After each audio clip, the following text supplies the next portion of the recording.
دو قسم کی سوسائٹی میں خرابیاں آتی ہیں. ایک خرابی کہلاتی ہے عقیدے اور نظریے کی خرابی، اور ایک خرابی کہلاتی ہے عملی خرابی، عمل میں انسان خراب ہو.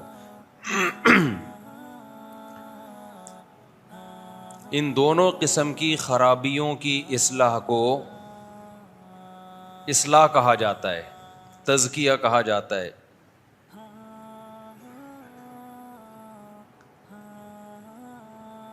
ہمیں دنیا میں زندہ رہنے کے لیے، دنیا میں چلنے پھرنے کے لیے بہت ساری غلط چیزوں کو ٹھیک کرنے کی ضرورت ہوتی ہے. باڈی کو صحیح رکھنے کی ہمیں ضرورت پڑتی ہے. اس کے لیے ہمیں حکیموں سے، ڈاکٹروں سے، ماہرین امراض سے ہدایات لینی پڑتی ہیں. خود سے آپ اپنی باڈی کو ٹھیک نہیں رکھ سکتے.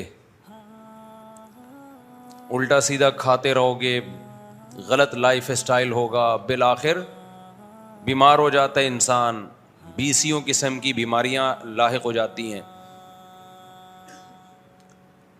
تو جب تک ڈاکٹروں سے یا کوئی ماہر حکیموں کی ہدایات آپ نہیں لوگے، اس زمانے میں آپ کے لیے اپنے آپ کو صحت مند رکھنا ممکن نہیں ہوگا. اور کمال کی بات یہ ہے کہ جیسے جیسے قیامت قریب آ رہی ہے، انسان مادی اعتبار سے بھی سیدھے راستے سے ہٹ رہا ہے اور روحانی اعتبار سے بھی سیدھے راستے سے ہٹ رہا ہے. دونوں قسم کی خرابیاں آ رہی ہیں. روحانی اعتبار سے سیدھے راستے سے ہٹنا تو سمجھ میں آتا ہے کہ پیغمبروں سے فاصلہ ہمارا بڑھ رہا ہے. بھائی جتنا نبی صلی اللہ علیہ وسلم سے ہم دور ہوتے چلے جائیں گے زمانے کے لحاظ سے، تو نبوت کی تعلیمات کے اثرات بھی کم ہوتے چلے جائیں گے. صحابہ نے نبی کو دیکھا، تابعین نے صحابہ کو، ان کا روحانی طور پہ گمراہ ہونے کا خطرہ کم تھا. ہم تو 1400 سال کے بعد پیدا ہوئے ہیں،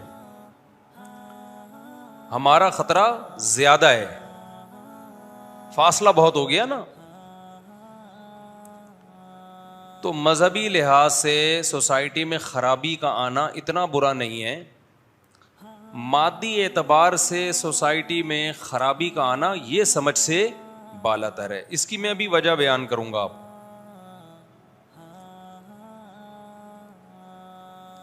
پہلے زمانے میں لوگوں کی صحتیں اچھی ہوتی تھیں، اب صحتیں خراب ہو رہی ہیں.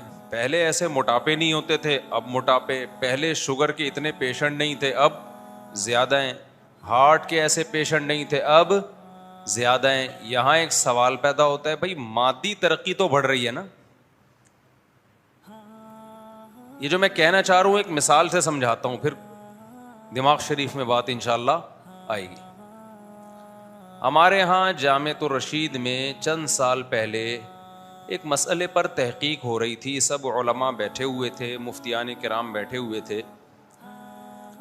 آپ کو معلوم ہے کہ چند سال پہلے یہ ایشو کھڑا ہوا تھا کہ کان میں دوا ڈالنے سے روزہ ٹوٹتا ہے یا نہیں ٹوٹتا. ہمارے جتنے قدیم فقہا ہیں تقریباً سبھی یہ لکھتے ہیں کہ کان میں دوا ڈالنے سے روزہ ٹوٹ جاتا ہے. قرآن و حدیث میں اس پر وضاحت سے کوئی بیان ہمیں نہیں ملتا. کچھ لوگ ہو سکتا ہے بے وقوف یہ کہیں کہ جب قرآن حدیث میں نہیں ہے کہ کان میں دوا ڈالنے سے روزہ ٹوٹتا ہے، تو پھر علماء نے کیوں لکھا کہ روزہ ٹوٹتا؟ پہلے کیوں لکھا؟ آج کل نا منجن بہت بک رہا ہے. تو بھائی یہ بھی تو نہیں ہے کہ نہیں ٹوٹتا، یہ بھی تو قرآن حدیث میں کہیں نہیں لکھا نا. تو جب نہ یہ لکھا ہے کہ کان میں دوا ڈالنے سے روزہ ٹوٹتا ہے، نہ یہ لکھا ہے کہ نہیں ٹوٹتا، تو ایسے موقع پہ اجتہاد کیا جاتا ہے. یہ لوگ اکثر دلیل پوچھ رہے ہوتے ہیں نا کہ یہ مسئلہ مفتیوں نے کہہ دیا، قرآن حدیث میں اس کی دلیل دکھاؤ. تو آپ بتا دو ایسا نہیں ہے، اس کی دلیل دکھا دو. کیا خیال ہے بھائی؟ ایسے پاگل لوگ آ رہے ہیں جن سے لوگ متاثر بہت ہوتے ہیں. میں تو حیران ہوتا ہوں اس پہ، ان اسکالر سے متاثر ہوتے ہیں. آپ ان سے کہتے ہو یہ مسئلہ غلط ہے تو یوں بتا دو کہ اس کی کیا دلیل ہے. میں نے مسئلہ بیان کیا نا ایک دفعہ جھینگے کے بارے میں, کیکڑا صحیح نہیں ہے, تو لوگوں نے کہا قرآن حدیث سے بتاؤ کیکڑا کھانا حلال ہے. میں نے کہا آپ بتا دو ہاں قرآن حدیث سے بتاؤ کہ کیکڑا کھانا ناجائز ہے. میں نے کہا آپ بتا دو کہ جائز ہے. ہم جب قرآن حدیث مانگے نا تو پنچر ہو جاتے ہیں, ہوا نکل جاتی ہے. لوگ کہتے ہیں نا, میں نے ایک کلپ ریکارڈ کروایا تھا کہ کیکڑا کیا ہے فقہ حنفی میں جائز نہیں ہے. لوگ کہتے ہیں اسلام میں بتاؤ, فقہ حنفی نہیں بتاؤ. اسلام میں چونکہ اس کے حلال ہونے کی کوئی دلیل نہیں ہے, اس لیے ابو حنیفہ نے اس کو ناجائز کہا. اسلام کی وجہ سے فقہ حنفی میں آیا ہے مسئلہ, فقہ حنفی کی وجہ سے اسلام میں نہیں گیا. تو فقہ حنفی کوئی اسلام سے الگ کوئی چیز نہیں ہے. اور آپ جو بتا رہے وہ بھی تو اسلام نہیں ہے نا, وہ بھی تو آپ کی رائے ہے. کیونکہ اسلام تو اس بارے میں کیکڑے کے بارے میں کیا ہے, لفظ کیکڑے کے بارے میں خاموش ہے. جب خاموش ہے تو پھر دیگر دلائل دیکھے جاتے ہیں کہ اس سے کیا پتہ چل رہا ہے حلال والے زیادہ ہیں یا حرام والے زیادہ ہیں. اپنی رائے کو اسلام کہتے ہیں, ابو حنیفہ کی رائے کو حنفی فقہ کہتے ہیں یہ لوگ, اور اسلام کے مقابلے میں لاتے ہیں. تو آپ کی بھی تحقیق اگر قرآن و حدیث سے ہے, ابو حنیفہ کی بھی قرآن و حدیث سے ہے, تو دونوں اسلام ہیں. صحیح بات یہ ہے کہ اس میں صحیح والا کون سا ہے. تو ابو حنیفہ کی رائے میں غلطی کا امکان کم ہے, آپ کی رائے میں غلطی کا امکان زیادہ ہے. یوں تعبیر ہونی چاہیے. تو جو بولا کرے نا ہم پہ اعتراض کرے یہ لوگ کیکڑا نہیں کھاتے, کہتے ہیں کہ اس کے حالانکہ حلال و حرام کرنا تو صرف اللہ کا کام ہے. آج کل ایسے کلپ آ رہے ہیں, مفتیوں نے کیکڑے کو حرام کر دیا, حالانکہ حلال حرام کرنا کس کا کام ہے, اللہ کا. تو ان سے بولو حلال کرنا بھی اللہ کا, حرام کرنا بھی اللہ کا. اگر آپ کہتے ہو کیکڑے کے بارے میں حرام ہونے پر کوئی حدیث نہیں ہے, تو آپ حلال ہونے پر دکھا دو, حلال ہونے پر بھی تو نہیں ہے. اب یہاں اجتہاد ہوگا, پھر جب اجتہاد ہوتا ہے تو فقہا کا اختلاف بھی ہوتا ہے, اور پھر تقلید ہی کرنی پڑتی ہے. آپ کرتے تقلید ہو اپنے مولویوں کی, لیبل لگاتے ہو محقق ہیں, ہم قرآن حدیث کو مانتے ہیں. یہ جھوٹ بول رہے ہو, یہ منجن کسی اور کے سامنے بیچا کرو جا کے. میرا موضوع ہٹ جاتا ہے کیونکہ اس کی فضول چیزیں بہت آ رہی ہیں مارکیٹ میں. سیدھا سیدھا بولو بھائی میں امام شافعی کو فالو کرتا ہوں. میں کیا, میں جاہل ہوں, میں امام شافعی کو فالو کرتا ہوں, پھر ہر مسئلے میں انہی کو فالو کرتا ہوں. یہ نہیں کہ کیکڑا کھانے کے لیے شافعی بنتا ہوں اور جہاں کوئی آسانی نظر آئے تو حنفی بن جاتا ہوں. ہم کبھی شافعیوں پہ اعتراض نہیں کرتے. وہ کہتے ہیں بھائی ہمارے پاس علم کامل نہیں ہے, ہم امام شافعی کو فالو کرتے ہیں, اہل سنت والجماعت کے امام ہیں اور ان کی تحقیق ہے, تو پھر ہر چیز میں انہی کو فالو کرتے ہیں. یہ نہیں ہوتا کہ بغیر ولی کے لڑکی نے جب گھر سے بھاگنا ہو تو پھر حنفی کو فالو کرے گی, اور کیکڑا کھانا ہو تو کس کو. میرے پاس ایسے اہل حدیث کے فون آئے ہیں, کیکڑا کھانے کے لیے اہل حدیث ہیں, لڑکی سے ابا کی مرضی کے بغیر شادی کرنے کے لیے فقہ حنفی سے فتویٰ لے رہے ہیں. یہ مذاق بنا رہے ہیں دین کو, اور کچھ بھی نہیں ہے. باقی جو کہتا ہے نا سمندر کی ہر مخلوق حلال ہے, حرام ہونے کی کوئی دلیل نہیں ہے اس سے. اور پانی کی ہر مخلوق, تو کیکڑا پانی میں بھی رہتا ہے اور خشکی میں بھی, مگرمچھ پانی میں بھی رہتا ہے اور خشکی میں بھی, کچھوا پانی میں بھی رہتا ہے اور خشکی میں بھی. تو پھر کیکڑا حلال نہیں ہے, پھر کچھوا اور مگرمچھ بھی حلال ہے, اس کے انڈے بھی کھایا کرو. اس لیے جس نے ابو حنیفہ کو پڑھا ہے نا, خدا کی قسم گہرائی میں جا کے وہ کہے گا ابو حنیفہ نے واقعی قرآن و سنت کو بہت ڈیپتھ میں جا کے ایکسپلین کیا امت کے سامنے. یہ لوگ ہم سے ابو حنیفہ چھڑوا کے کہتے ہیں ہم نبی کے پہ آ جاؤ. ہمیں پتہ ہے نبی کی, یہ ابو حنیفہ چھڑوا کے نبی پہ نہیں لا رہے, یہ ابو حنیفہ چھڑوا کے اپنی رائے پہ لے کر آ رہے ہیں, اس کو نبی کی رائے قرار دے رہے ہیں کہ جو ہمیں جو سمجھ میں آ رہا ہے وہ نبی کے. ابو حنیفہ جو تھے وہ نبی کو نہیں سمجھا انہوں نے. اٹھا کر پھینک دو باہر گلی میں, نئی تہذیب کے انڈے ہیں بیڈ کو گندے کو انگلش میں ڈرٹی, تھوڑا انگلش کا تڑکا, شعر پرانا ہو گیا نا. اٹھا کر پھینک دو باہر گلی میں, اٹھا کر پھینک دو باہر اسٹریٹ میں, نیو تہذیب کے انڈے ہیں ڈرٹی. یہ شعر پرانا ہو گیا تو تھوڑا میں نے ٹیسٹ چینج کیا اس کا. تو اچھا کمال کی بات ہے, جب ہم جواب میں کوئی کلپ ریکارڈ کرواتے ہیں نا, ان کے کمنٹس میں اس کا ایسے لوگ جو اعتراض کرتے ہیں نا ابو حنیفہ پہ یا علماء پہ, تو جب ہم کلپ ان کے کمنٹس میں نا لنک شیئر ڈال دیتے ہیں تو فوراً لنک اڑا دیتے ہیں وہ لوگ. حالانکہ آپ اگر تحقیق محقق ہو تو بھائی دونوں کی رائے کو سنو. آپ کمنٹس میں سے وہ اڑا کیوں رہے ہو؟ یہ کہتے ہیں نا سب کو سننا چاہیے, تو اپنے مخالف کو سننے کا حوصلہ تو پیدا کرو. لیکن آپ نے ان لوگوں کا ظرف بہت تھوڑا دیکھا ہوگا. یہ کہتے ہیں, دعویٰ کرتے ہیں سب کو سنو, لیکن کمنٹس میں اس طرح کے تمام کمنٹس اور لنک ڈیلیٹ کر کے بتا رہے ہوتے ہیں کہ ہمارے علاوہ کسی کو بھی نہیں سنو. منجن کی بہت ساری قسمیں میرے بھائی. جیسے منجن قرآن و سنت کے نام پہ بیچا جاتا ہے نا, ایسے ہی منجن یہ کہہ کے بھی بیچا جاتا ہے کہ دوسرا منجن بیچ رہا ہے.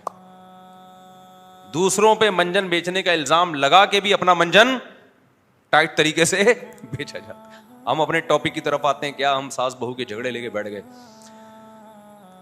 تو ہر شاخ پہ الو بیٹھا ہے, انجام گلستان کیا ہوگا. ہر شاخ پہ, ہر چینل پہ ایک الو بیٹھا ہوا ہے جو کہہ رہا ہے کہ میں ہوں جو قرآن و حدیث کو بتاؤں گا. تو یہ سمجھو ہر باغ میں جب ہر شاخ پہ پھول کے بجائے الو اور تتلیوں کی بجائے الو آ کے بیٹھ جائے تو گلستان کا انجام کیا ہوگا. تو ہم یہ لے کے چل رہے تھے میرے بھائی, جو قدیم فقہا ہیں میرے بھائی وہی ٹھیک ہیں. تو میں وہ واقعہ بیان کر رہا تھا, جامعۃ الرشید میں مجلس سے تحقیق ہو رہی تھی. تقریباً تمام قدیم فقہا نے یہ بات لکھی کہ کان میں دوا ڈالنے سے روزہ ٹوٹ جاتا ہے, کیونکہ یہ مسئلہ قرآن و حدیث میں صراحتاً مذکور نہیں ہے. جب مذکور نہیں ہے تو اجتہاد کیا. اب اجتہاد کسے کہتے ہیں, قیاس کسے کہتے ہیں, کہ بھائی ہمیں اس سے ملتی جلتی قرآن و سنت میں مثالیں ملتی ہیں تو انہی پر قیاس کر لیا جائے گا اس کو بھی. تو دیکھا کہ بھائی دماغ یا معدہ ایسی چیز ہے جس میں کوئی بھی چیز جاتی ہے تو روزہ شریعت ٹوٹنے کا حکم لگاتی ہے. جیسے ناک میں دوا ڈالنے سے بھی روزہ ٹوٹتا ہے نا. تو فقہا نے فتویٰ یہ دیا کہ بھائی چونکہ کان میں دوا ڈالنے سے وہ دوا دماغ تک پہنچتی ہے, کوئی کان کا پردہ ہے اور سوراخ ہے. ان کا خیال یہ تھا ہم جو سنتے ہیں تو یہ کوئی سوراخ ہوگا نا جو دماغ تک آواز پہنچ رہی ہے. تو انہوں نے فتویٰ دے دیا کہ بھائی کان میں دوا ڈالنے سے روزہ ٹوٹ جاتا ہے.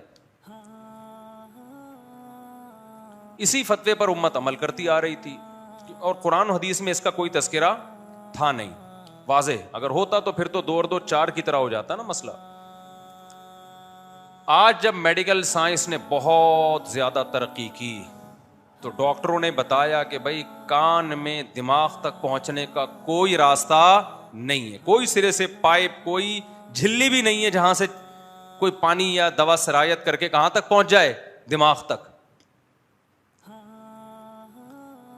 جب میڈیکل سائنس کی یہ تحقیق آئی تو دارالعلوم کرنگی میں بھی علماء کے اجلاس ہوئے, جامعۃ الرشید میں بھی, بنوری ٹاؤن میں بھی, اور بھی بہت سارے مدارس میں, کہ بھائی یہ تو مسئلے کی بیس ہی یہی تھی کہ دماغ تک دوا پہنچ رہی ہے, یہ تو پہنچ ہی نہیں رہی, ڈاکٹر کہہ رہے ہیں. اب جب ہمارے یہاں اجلاس ہوا, دارالعلوم کرنگی نے تو فتویٰ دیا کہ اس سے رجوع کر لیا کہ بھائی کان میں دوا ڈالنے سے روزہ نہیں ٹوٹتا. ان کی یہ رائے تھی, وہ فتویٰ اسی پہ دے دیا انہوں نے, اور یہی ہماری رائے بھی ہے کہ کیونکہ اس کی بیس ہی ختم ہو گئی نا. علماء نے جو اجتہاد کیا تھا وہ تو اس بیس پہ کیا تھا نا کہ دماغ تک کچھ پہنچ رہا ہے, تو پہنچ ہی نہیں رہا. بنوری ٹاؤن میں بھی ہوا, ان کی وہی رائے ہے جو قدیم فقہا کی رائے ہے. وہ بھی اجتہادی مسائل میں کوئی ایک جانب پہ آپ بہت زیادہ سختی نہیں کر سکتے. ہمارے جب جامعۃ الرشید میں اجلاس چل رہا تھا تو ایک جو مفتی تھے سینئر, ان کی رائے یہ تھی کہ یہ جو اتنے سارے فقہا نے یہ فتویٰ دیا ہے کہ کان میں دوا ڈالنے سے روزہ نہیں ٹوٹتا, یہ اتنے سارے لوگ غلط تو نہیں, یعنی غلط سے مراد ہے کہ ان کو تو آج کے فقہا ان فقہا کا مقابلہ نہیں کر سکتے. آج کے فقہا کا مطلب ہم لوگ, ہم تو بہت ہی تھوڑے ہو گئے, یعنی جو سینئر لوگ ہیں, لہذا ان کی رائے کو فالو کیا جائے. ایک اور بڑے مفتی ہیں ہمارے یہاں, انہوں نے بڑی بہترین بات کی. انہوں نے کہا جیسے آج کے فقہا ان فقہا کے برابر نہیں ہو سکتے ذہانت میں, تفقہ میں, لیکن اس زمانے کے طبیب آج کے طبیبوں کے برابر, آج کے ڈاکٹروں کے برابر نہیں ہو سکتے. آج میڈیکل سائنس بہت ترقی کر چکی ہے, تو ہم جو اس فتوے سے رجوع کر رہے ہیں اس کی بیس یہ نہیں ہے کہ ان علماء کو ہم غلط کہہ رہے ہیں, قدیم فقہا کو, کہ ان کو نہیں پتا تھا, بلکہ ان حکیموں کو ہم غلط کہہ رہے ہیں کہ ان کو نہیں پتا تھا. وہ سمجھتے تھے کہ کان سے دوا پہنچ جاتی ہے دماغ تک. تو اس میں ان فقہا کی کوئی انسلٹ نہیں ہے. انسلٹ میڈیکل سائنس کی ایک ترقی کا اعتراف کرنا ہے. میں سمجھا پا رہا ہوں اپنی بات؟ ان علماء پہ اعتراض نہیں ہے. ان کو تو جو ڈاکٹروں نے اس زمانے کے کہہ دیا انہوں نے فتویٰ دے دیا نا.